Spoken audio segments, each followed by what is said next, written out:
નમસ્તે ગુજરાત, આપ જોઈ રહ્યા છો સંદેશ ન્યૂઝ અને આપની સાથે હું છું લખમા। સમાચારોની શરૂઆત કરીએ।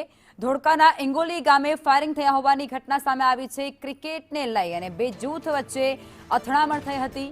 એક જ કોમના બે જૂથ વચ્ચે અથડામણ બાદ બોલાચાલી થઈ હતી અને બોલાચાલી ઉગ્ર થયા બાદ હવામાં ફાયરિંગ કરવામાં આવ્યું છે।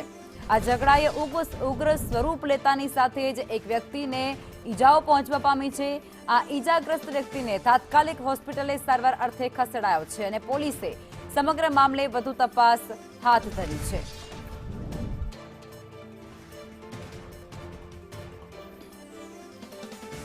ધોળકાના ઇંગોલી ગામે ફાયરિંગ થયા હોવાની એક ઘટના સામે આવી છે। મળતી વિગતો અનુસાર ક્રિકેટને લઈ અને બે જૂથ વચ્ચે બબાલ થઈ હતી, અથડામણ થઈ હતી।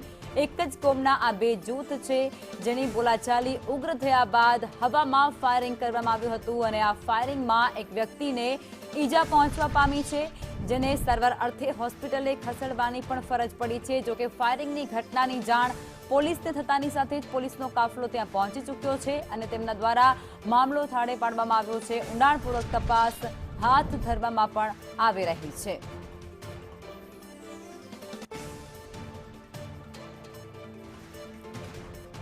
તો ધોળકાની અંદર આ ઘટનાને અંજામ મળ્યો છે, જેમાં હવામાં ફાયરિંગ કરવામાં આવ્યું છે।